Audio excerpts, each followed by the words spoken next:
আসসালামু আলাইকুম প্রিয় দর্শক, জান্নাতুল ফেরদৌস লাবণী চ্যানেলে আপনাদের সকলকে স্বাগতম। আজ আমি আপনাদের সাথে শেয়ার করব মাত্র 2টি ডিম দিয়ে হাতের কাছে থাকা উপকরণ দিয়ে খুবই সহজ একটি পাকোড়ার রেসিপি। আশা করছি আমার আজকের রেসিপি আপনাদের ভালো লাগবে। ভালো লাগলে আমার ফেসবুক পেজটি ফলো এবং ইউটিউব চ্যানেলটি সাবস্ক্রাইব করার অনুরোধ রইল। তো আর কথা না বাড়িয়ে চলুন মূল রেসিপিতে চলে যাই। পাকোড়া বানানোর জন্য আমি একটি মিক্সিং বলে নিয়ে নিলাম 2টি ডিম ভেঙে, দিয়ে দিলাম 1/3 কাপ পেঁয়াজ কুচি এবং কিছু কাঁচামরিচ কুচি, দিয়ে দিলাম পরিমাণ মতো লবণ, দিয়ে দিলাম সামান্য হলুদের গুঁড়া, দিয়ে দিলাম 1 চা চামচ চাট মশলা।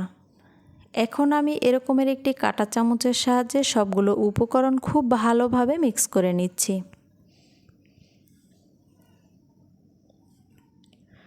খুব ভালোভাবে মিক্স করা হয়ে গেলে এ পর্যায়ে আমি দিয়ে দেব 1/4 কাপ কর্নফ্লাওয়ার।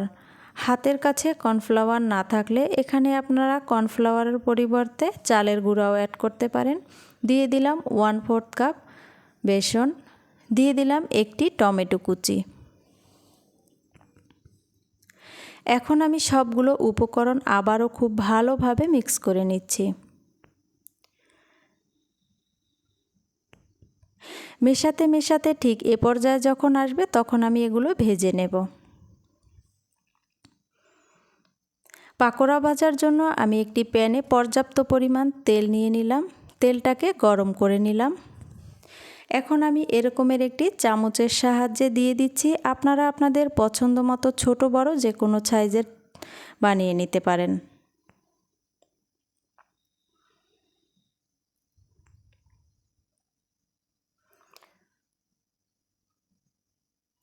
আমার সবগুলো পাকোড়া দেওয়া হয়ে গেছে। এখন আমি এগুলোকে উল্টে পাল্টে ভেজে নেব।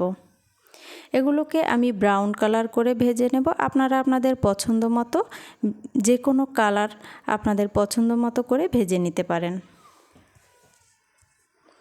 দেখতেই পাচ্ছেন খুব সুন্দর একটা কালার চলে আসছে। এ পর্যায়ে আমি এটাকে চুলা থেকে নামিয়ে নেব।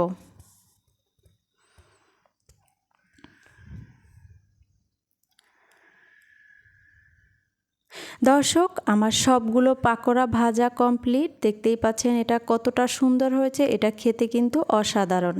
এটা আপনারা বিকেলে চায়ের সাথে খেতে পারেন অথবা বাচ্চাদের টিফিনেও দিয়ে দিতে পারেন। আশা করছি আমার আজকের রেসিপি আপনাদের ভালো লেগেছে। ভালো লাগলে লাইক, কমেন্ট ও বেশি বেশি শেয়ার করার অনুরোধ রইল। আজ এখানেই বিদায় নিচ্ছি। সবাই ভালো থাকবেন, সুস্থ থাকবেন।